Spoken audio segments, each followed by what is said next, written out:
Welcome back to the Habit Based Lifestyle Podcast. I'm your host, Jesse Ewell. And today we got a very special guest, one of our HBL clients, Ron Sinagra. Ron is from New York. He's a chiropractor, also does kind of functional medicine. You are tuning in to the Habit Based Lifestyle Podcast with your host, Jesse Ewell. This is the Habit Based Lifestyle. Let's go. Ron, can you give us kind of an intro, man, and just tell our audience a little bit about yourself and what got you started in chiropractic, and then also Sure. kind of what you're doing now? I've been in practice 35 years. I would have been considered a very straight chiropractor when we used to use those terms. Primarily upper cervical. I usually did Gonstead type chiropractic care, but ran my business for 30 years, about 25 years, and I started moving towards functional healthcare. We don't call it functional medicine. We call it foundational healing because we look at the foundations of health, and obviously we don't use medicine. But I really thought it was 30 years ago, we didn't deal with the types of patients. 30 years ago, not everybody was a type 2 diabetic. Not everyone was obese. Not everyone was fatigued and had, all kinds of fibromyalgia type symptoms and thyroid. I mean, it's a different patient base than it was when I got out of school. When I got out of school, autism was 1 in 10,000. It's 1 in 35. Wow. I mean, we have had a shift in healthcare. But that didn't drive my real change. My real change came when following an insurance model in New York State became impossible. Deductibles went up to $5,000. Co-payments went from $20 or $15 to $60. And most people viewed chiropractic for musculoskeletal reasons, no matter how many times. I mean, I spent my whole career doing seminars. Excuse me. Let me take a wee sip. I'm trying to educate the public on chiropractic's role in restoration of normal function, health, healing. But it was an uphill battle when most of your profession is doing the 13 danger signals and a back pain model. But either way, when the insurance became obvious that you couldn't do insurance, my partner and I, Dr. Dave Weinstein, who has since passed, unfortunately, my bud, but we said, look, we need to create a model that we're going to attract people that are going to spend money and make a commitment. And who is that going to be? Sick people. So we formed a wellness center and we started targeting specific illnesses: autoimmune disease, type 2 diabetes, fibromyalgia, thyroid conditions, digestive conditions, and then brain malfunction. ADHD in the children and what do they call hyperactivity, and then also anxiety and depression. Let's talk about, like from 35 years ago to today, like how much more are you seeing all those conditions versus like what you saw 35 years ago when you first started? I don't see musculoskeletal patients anymore. They don't. I mean, I still have a chiropractic office because I still have my chiropractic base, but all my new patients are dealing with disease and illness. Very few back pain patients come in. Not that they're not welcome, of course they are, but I target specific, especially autoimmune disease. I suffered with psoriasis for years, my whole life. And I went to take a seminar on functional wellness, and it was life-changing. And then I completely changed, which is ironic because if you would have asked me, what is my biggest nemesis in life? I would have told you psoriasis. I mean, it was it was unsightly. I wouldn't take my shirt off. I'm a boat guy. I had these big red scaly patches everywhere. It was tough. And when I took the functional wellness seminar, I'm like, oh my God, this is the only thing that's ever made sense in healthcare. So when did you make that switch from maybe more of just chiropractic to the functional wellness model? 12 years ago. Okay. Yeah. And I'm sorry, 10 years ago. I'm trying to think when me and Dr. Dave did it. We did it about 10 years ago. no, maybe it was 12, between 10 and 12 years ago. It started a little slow, and then we just said, look, let's just do this. And we set up a wellness, we set up a whole website, and then we started using Google AdWords and specific target markets for autoimmune disease. And then it just started to take off from there. And I truly love it because, as a chiropractor, we used to always wish to take care of sick people. But yet 90% of our patients that came through the door were musculoskeletal, back pain, neck pain, headaches. And then if somebody came in and they had another condition and they got well, it was great, but very few people came to us and said, I have lupus, I'm coming to you. They didn't put the connection between the chiropractic. Yeah, well, I mean, I think most people don't know that they have autoimmune, lupus, some of these other conditions, because, maybe if they go to a traditional doctor, they're like, hey, just take this, versus like, a lot of times people go to a chiropractor because they're in some type of physical pain, but they don't understand the root cause of it, maybe something underlying. The ironic thing is most of them come to us after traditional medicine, because their quality of life is not something that is reaching a level that they find acceptable under standard medical care, especially with autoimmune disease. So what you're having is people coming in, they're properly treated by the endocrinologist, they're properly treated by the gastroenterologist in terms of they still have symptoms, they still don't feel well, and then they look for something else, and that's how they find us. Which is actually, sometimes it's better because they usually come in with all the atomic bombs ruled out. In wellness, my utmost responsibility is to never tell someone they need wellness if they actually need crisis care. But most of the time they come in, and I've had 14 colonoscopies, I've had 3 MRIs, so, and I mean at least 95% of the people, all that stuff that you'd have to say, geez, am I sure that this is not something else? Before I say, this is what you require.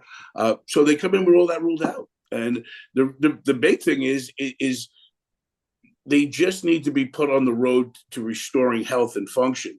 And no one does that in terms of in the standard medical practices in Western medicine. It's all about just treating the effects of the malfunction.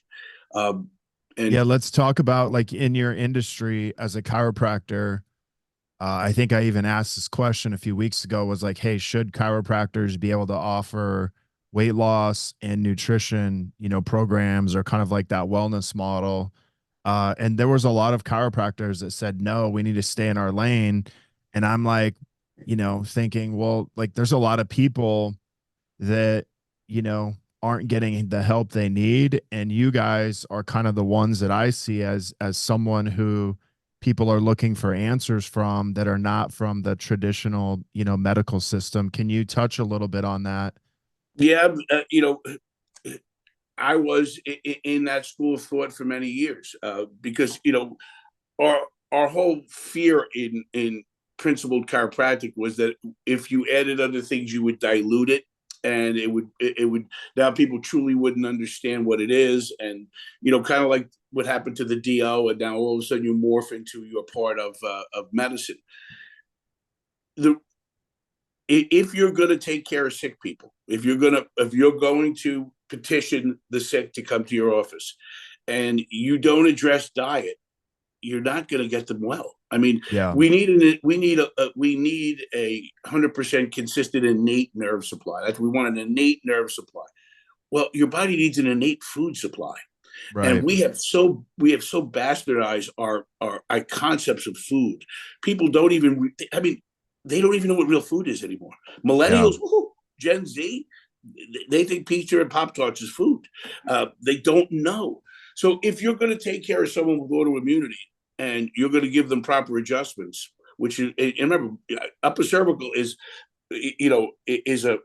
my practice is broken down into 3 parts. It's upper cervical, metabolic repair, and nutrition. Those are the 3 components of a wellness center.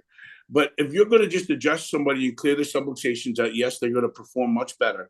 But if they're eating, McDonald's, and they're eating inflammatory foods, and they have, they're eating tons of gluten and pizza and pasta, and their blood sugar's all over the map, you're not going to get the desired results. So Right. I am completely okay with a chiropractor that says, look, this is what it is, and I want to stay right here in my lane. This is what we do. And they always say, well, we just refer out to a nutritionist. Show me one who does. Nobody does that. Yeah. And now you're sending people to other offices and getting other.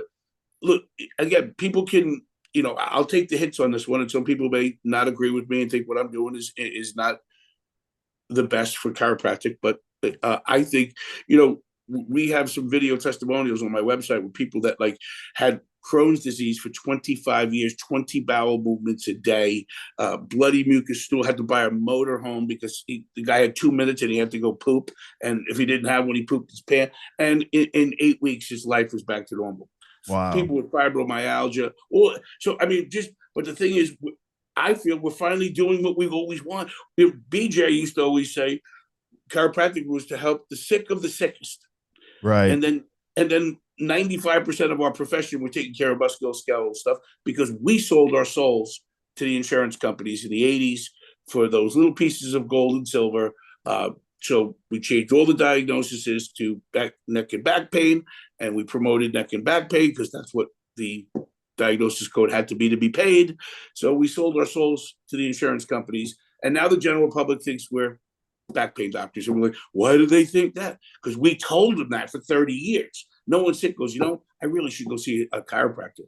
But at the wellness center now, I love it because I'm taking care of true sick people. And then I teach them all about upper cervical chiropractic. Right. And they get pre-scanned and post-scanned. They get knee, chest, upper cervical. So I'm doing upper cervical chiropractic. I'm putting them on a proper diet, which is life-changing because these people aren't eating food. And then we do, we use supplementation after running their blood work to make sure. I mean, I'm running people's blood. Their vitamin D is 11, 12. The range is 30 to 100. We want it like it's 75 or 80. So a lot of things like that. They have no micronutrients. They have no minerals. Their hormones are a mess. Their bodies are all inflamed. They've got a ton of food allergies. So once you grasp that concept and you start to restore function, I mean, the body knows what to do. It's almost too easy to bring about health when you look at it through restoration of function. All right. Well, let's talk about this. So, the biggest thing is like you came into habit-based lifestyle. What was kind of the main reason you decided to do a different style of marketing versus just continuing to do what you'd been doing? Well, because it was a tough go. When we became a wellness center, and now it's all cash, and we don't take insurance, and we have different programs, but people lay out minimum $4,000, and they have to pay it up. So some people do it, some people don't. I also live in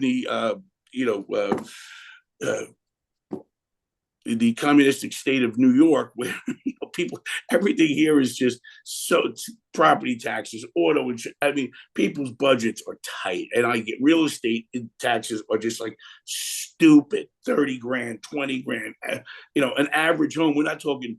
You get a really nice home. Talking $1 million home, $60,000 in tax. What? Wow. $6 grand a month on taxes. So I get it. People are stressed out that way, but we had these areas where we would have great weeks and 2 good weeks, and then I would have 2-week period where 10 people would come in and 1 would sign, and it became very difficult to get consistency in the income. The fluctuations in income it was very stressful, and it was very frustrating too, because there was, and you do the same exact talk, you do the same exact presentation on 10 people, and you get 9 to sign up. You're like, I got this. Right. And the next 1 signed up. You're like, what? And so, and any chiropractor will tell you it's always been a numbers game. You need more new patients. I mean, Right. that's it. If you've got enough new patients, and some continue, some drop out. So you require that input. And I was doing Google AdWords, and it was really expensive, and Right. I was spending $6,000 a month. At one time, I went to $10,000 a month, and some months that was good, but I'm like, this is just, I want to get away from that. So when I heard your talk, and I kept my Facebook page private. I don't Right. have, I don't use the word doctor. I don't, I have one for my practice, but it's almost unused. But I kept so I wanted the ability to, like, as you and I have spoken about, one of the things about social media, my fiance yells at me, why do you put a political post? I go, because we finally got the ability to talk back. I go, Right. and, so that's why I sometimes just to unload my frustrations of very, very biased media and everything else. So I saw you, and when you said something to me, well, you're on Facebook all the time. Why don't you make money with it? And I'm like, I never thought of that. Use it to bash liberals. I don't know. Yeah. So, only kidding, my liberal friends. But I used it more for political stuff. And well, so look at it this way: you wanted to still be yourself. Your biggest thing coming in was like, "Hey, I'll use it, but can I still be myself with, the other content?" And I was like, "Yeah, look, you can still be yourself, but you might as well make money while you're on there." And you're like, I think the light bulb went off then. It really did, and it really did. And I'm at a point. I'm 61, and I have a 3-year-old, my first child, and I'm a single dad now. So but my free time and everything else. It was the program. I didn't give the program its due. It took me a longer time to get into it because I just was a little overwhelmed. And then I started doing it, and I remember I did my first Ask post. Geez, where is that? I think I got 12 potential new patients from it, and I, being here on Long Island, I know so many people. And wait a minute, let me see. Do I have that list? I want to show you,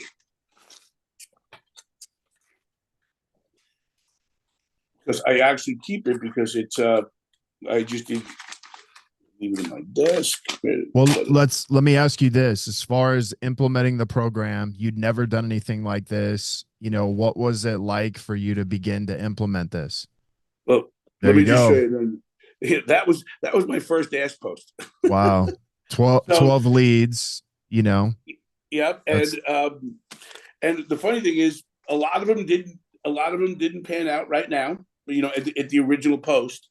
But even yesterday, somebody came in the office that answered my original Ask post and just was like, I've been reading your posts all the time. I'm ready. And I'm like, what? I'm like, okay, great. Fill out the case history. But I didn't. Can you repeat your question? Yeah, as far as like, knowing, a lot of people use Facebook or don't use it really at all, but like a lot of times people come into the program and they're like, well, hey, I don't really use Facebook for anything. What was it like for you to begin to implement this system that we have? It wasn't difficult. It was more just grasping the concept and understanding. Changing the algorithm was very important to do. And your steps towards changing the algorithm was excellent. And then just I did more watching other people to try to figure out what was going on. But by putting out the engagement posts, and I'm real good with it. I because that's just how I think in terms of wanting to make other people. But I never looked at it like, if you ask people questions. As soon as I did the first post, I never asked people questions. I always made statements. Yeah. And then the first time I asked a question, like, who else is dealing with fatigue? Boom. I'm like, look at this. And then the the understanding of people that liked me, I went to their Facebook page and liked a bunch of their friends. So now I'm going to people that obviously think like I do. Right. That, and so, I went to Mary's Facebook page and I looked at Mary's friends in the area and I friended them. And to be honest, I only had one person say, "Who is this?" and unfriended me. And I've done hundreds. Right. So I don't, it's, for me, it was a slow process, but that's me. I'm 60 years plus years old. Technology in me, my VCR But I mean, still blinks. someone who's 60 is like, hey man, you figured this out. So like, it's not that hard, right? No, Where you have, 20-year-olds that figure it out in like 1 second. But like, as a 60-year-old, you figured out social media. So like, you've been, doing this since, I think since December. Yeah, I wanted to start in January, and you asked me to start in December, which was a smart move because it took me a couple of weeks just to get through the initial part, just because of my time restraints, not because it was difficult. Yeah. And again, because I'm a slow learner when it comes to the technology, and just to figure out how your pages were working, I was like, Jesus, I hate this. Getting frustrated. And my fiance would be like, calm down, let me show you. But now I got it down. And by the way, also Beth helped me out a lot, and she is just off the charts, phenomenal. So your staff was incredible in helping. That's awesome. But I figured it out, and instead of just going on Facebook and communicating or doing political posts or dealing with things in life and society, I started gearing up my posts for my practice, right, and engaging posts on health. And I've gotten some incredible. I've got some email, some private messages from people just like, you've changed my perspective on. I mean, I never got that on a political post. right. Never. Yeah, And no, that's awesome. Post, do you know how many people you change with a political post point of view? Zero. None. But yet with the health posts and the engaging posts, I really people just I've actually gotten like a couple of people have said, well, I talked to Mary, and Mary said, whatever you're doing, go see Sinagra. He's the best at what. And I'm like, why would she even say that? And it's because she agreed with all my posts and my feedback. So instead of just, I turned something that I was spending time on, I turned something that I was putting energy into and not promoting my business to something that I'm spending time on, and now I'm promoting my business, and it's really working out well. Right. And I would still say I'm still a novice because there's so much more I need to learn from you. Again, my time constraints, but just the basics changed as I told you before we spoke, I'm working through lunch now. I never worked through lunch in 30 years. I mean, I told Jesse, I grabbed a sandwich and I walked into a room with one of my favorite patients. Look, can I eat half a sandwich here? Because I was that busy. And they loved it. They were like, yeah, sure, Doc, come on in. So I've also had financial gains. We had our busiest day, a $20,000 day. Now, I had a couple in the past, a few years back, but they were few and far between. And my goal is to have 2 of those a week. I mean, to be honest, in my brain, I can't understand why I don't have one 3 days a week. Monday, Wednesday, Fridays are big days. But, we're gaining that. But the biggest thing is, and you know how this works sometimes in life when you do things and all of a sudden things are coming out of nowhere. And, the practice has just really exploded. I don't have those downtimes.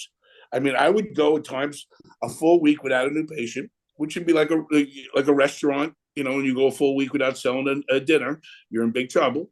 And the ups and downs were crazy for me, very stressful. And now I've gotten that consistency that I've needed.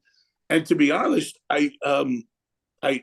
for my engagement post, I've been doing a lot of research and looking up famous, and so I'm actually really enjoying that aspect of it. And now I'm thinking like, what's going on in the world of health, and how can I get someone to see something? And with fatigue and weight loss and Ozempic and the negative, and when they engage back to you, that just opens up the door, and then you send them a quick little message, and now you go from someone that you just knew to a Facebook friend, someone that you communicate. I know it's pretty amazing to be able to do that. Give our audience kind of an idea of like how much extra revenue you've been able to add since you've been doing this per month. We just started in January, really, but in the last 2 months, I'd have to say it's 20,000 plus. It has to be.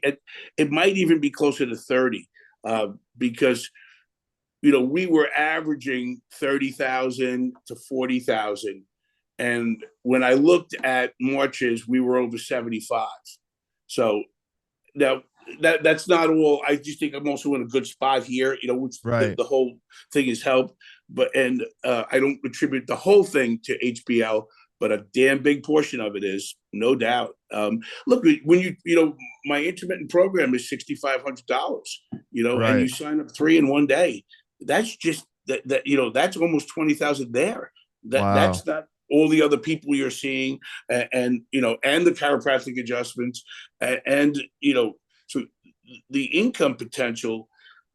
Look, we're trained professionals that are excellent doctors at understanding health, wellness, physiology, health and physiology restoration. We should be paid that way. And, and that's the whole thing. Chiropractic has always had an inferiority complex when it came to fees, and we weren't getting paid. And no one leaves my office because they can't pay. If someone's sincere, I will make arrangements for them to be. I remember many people, I can't afford this, and I'm like, why are you tan? I was at Disney. Oh, that's right. Okay, good. I don't see a lot of 1979 Ford Granadas in the parking lot. People have money for a dental implant. I think what's cool, now is, where it used to be hard to maybe get somebody to pay for a $60 to $75 adjustment. You got people no problem paying $6,000 for, their health. Yes, and a much better qualified person.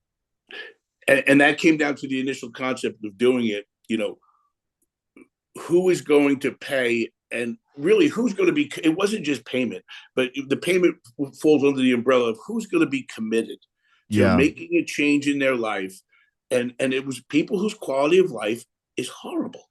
And that's the whole thing we promote is the quality of life, especially one of the things I always talked about to the patients. I go in our 20s and 30s, and even sometimes into our 40s, we chase silly things: houses, boats, cars, watches, bags, opposite sex, whatever it may be. When you get into your 50s, like, oh, I see the finish line. Yeah, quality of life. Now it's 62. Quality of life. When people come in, I'm like, I tell them, I go, what are you saving your money for? I go, you're gonna at 72, if you can't move, if you're healthy, what are you gonna do with your money? Why wouldn't you spend it now on you? Spend it on you.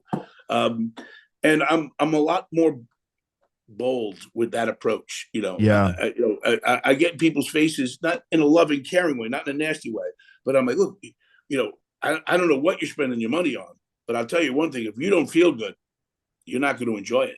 So it's important for them to grasp that concept of look at the big picture here. You need, and that's where HBL is helping me, because I'm dealing with, on Facebook, I'm dealing with more people that are I'm not dealing with 20-year-olds and 30-year-olds. I guess maybe a few 30. Yeah, you're dealing with your ideal clients. Or really, ideal clients. And look, the health of this nation is abysmal. I mean, for a health provider not to be busy is because they don't know they need you, or we're not getting our message out the right way. So let's talk about just this one question. We'll wrap it up. Like, what would you tell that health professional chiropractor who may not be busy or may not be serving the people they want?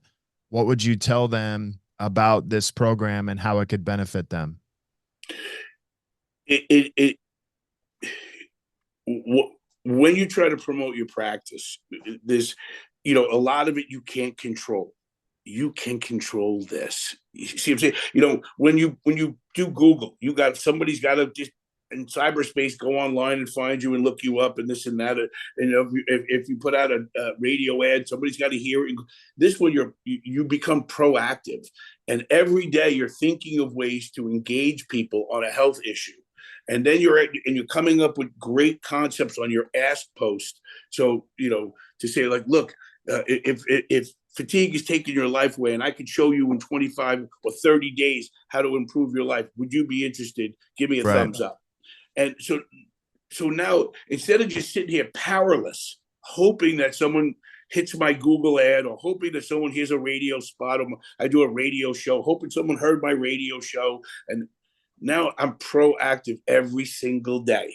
And I still haven't given the program its full effort because of that's my life. And there's so much more I have to learn from you. Sure. So I'm doing phenomenal, and I'm just scratching the surface with HBO. Thank God for Beth. She's got the most patience. She's like, now Ron, hit that button. She helps me find what, and she's just so helpful. But I think that's it, Justin. The answer to that question is every single day you can do something proactively.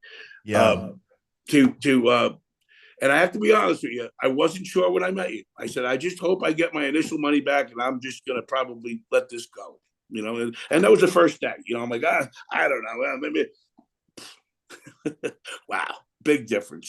Once you get into it and you see it, and this is coming from a guy who's in his 60s and, doing technology, and that's not the easiest thing.